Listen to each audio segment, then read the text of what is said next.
prices to the moon. The beers them waiting for the crash coming real soon. But the OG consultant watching, he's seen it all before. Over 40 years in the game, he knows the real score. Bull versus bear, a real estate fight. Peter Zalewski tell you who's wrong and who is right. In the Miami Condo investing club with no guess. He cuts through the noise and all of the mess. The Peter Zalewski Show. Big respect, OG in the game. Listen and learn the man's name. And up down.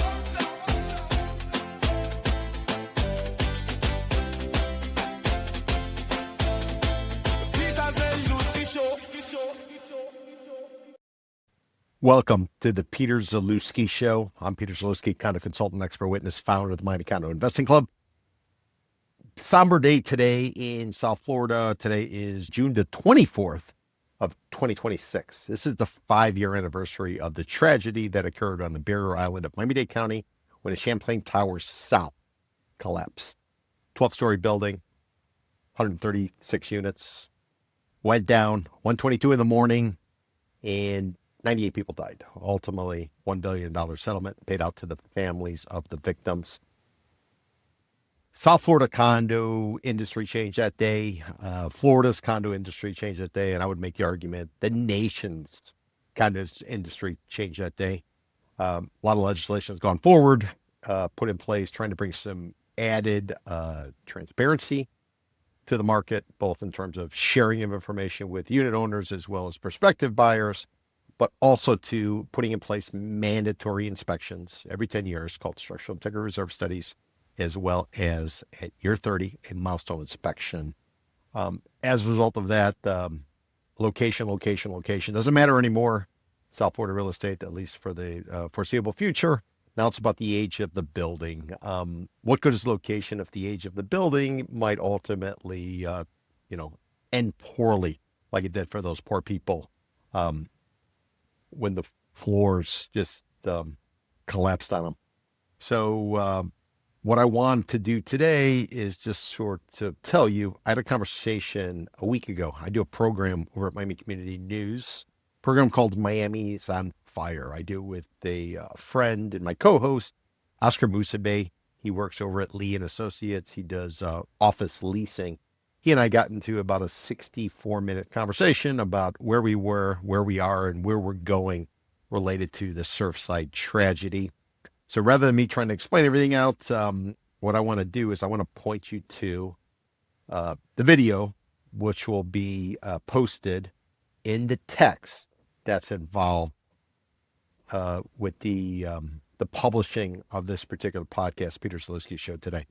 I do podcasts weekdays, 4 o'clock. Wednesdays is always the Peter Zalewski Show, always doing it at 4 o'clock. But because of the, the anniversary, I thought it was important just to sort of point to something else and kind of lay it out for people, kind of what's going on. There's going to be a lot of media coverage, a lot of discussion about, where are we today versus where were we. What I can tell you, somebody's been down here since 1993. I've lived in condos. I was on a condo board. I play in the condo game. I track the condo market. We're looking at the statistics. Everything changed because of Surfside. I got down here originally in October of 1993. I was here a little bit over a year after Hurricane Andrew.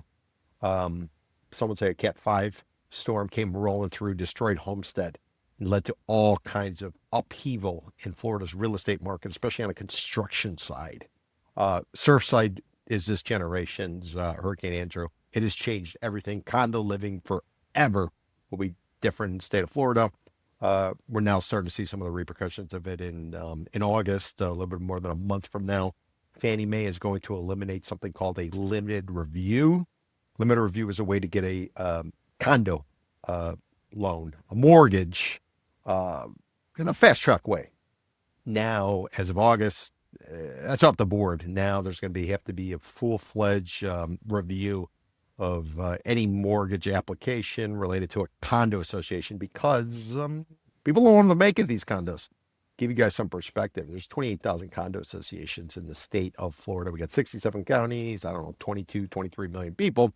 And we got about 1.6 million units.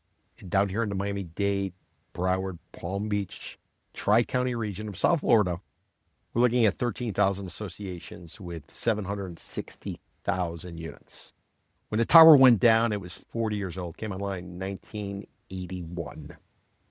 Right now, under the current inspection process, at year 30, you got to do a milestone inspection, which is basically 10 years sooner than what would happen with Champlain Towers. So when the building's 30 years old or older and they have to do this milestone inspection, we refer to it as a vintage condo.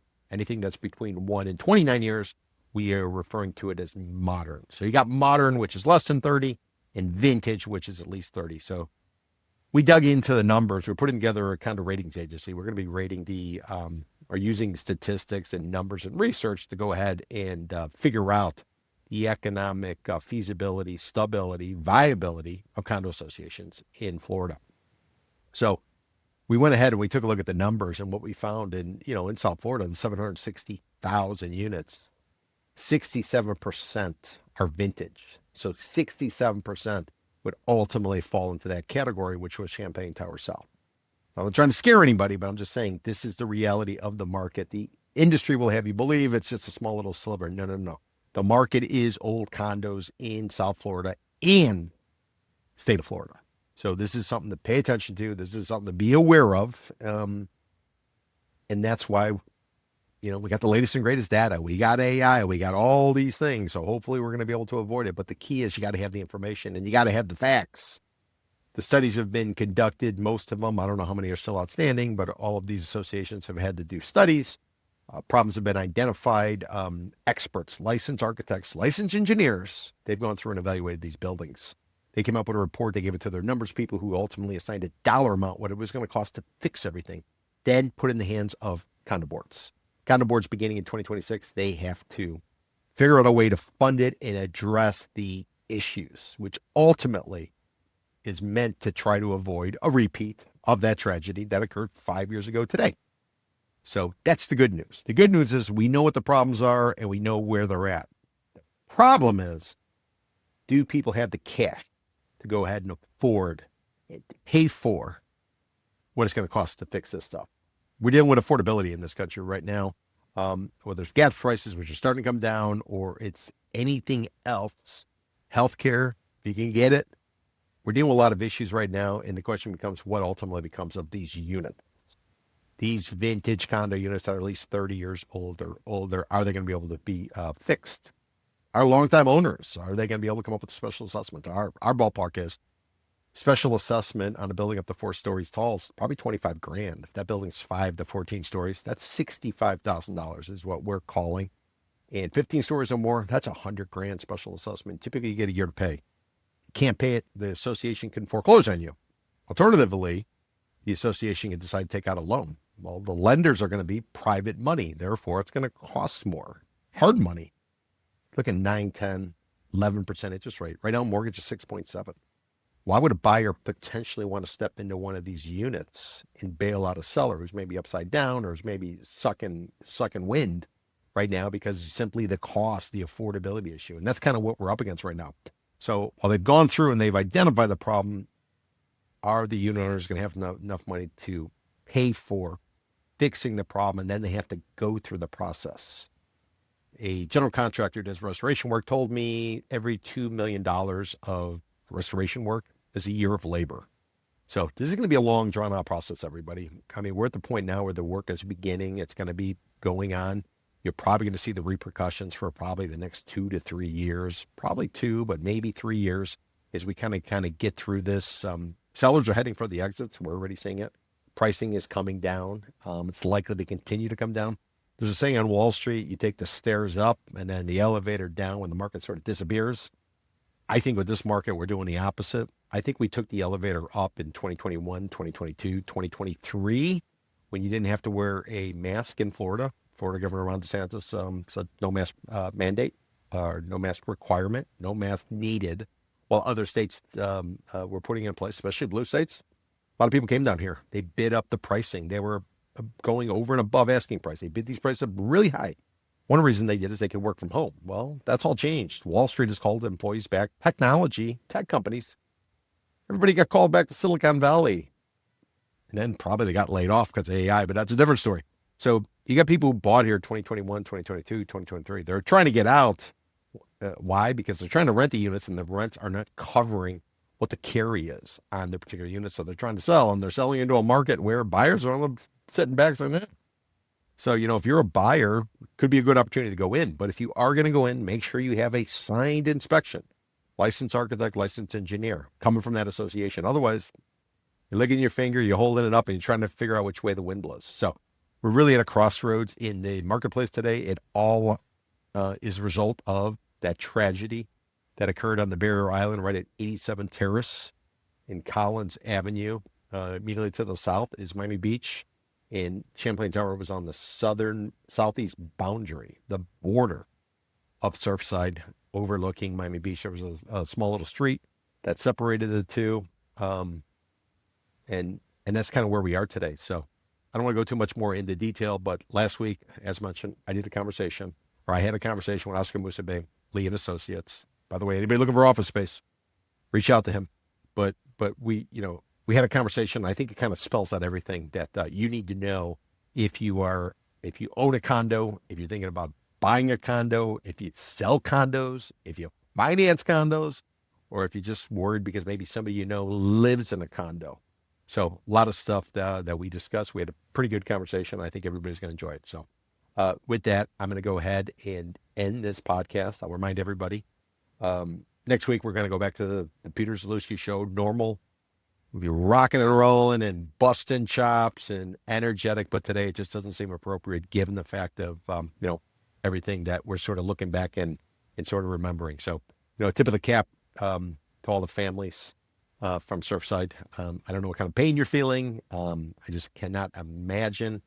I've lived in high rises, a lot of them, so this is just beyond me. So that was life altering for not only the families, but also for everybody else who plays in the condo game down here in South Florida.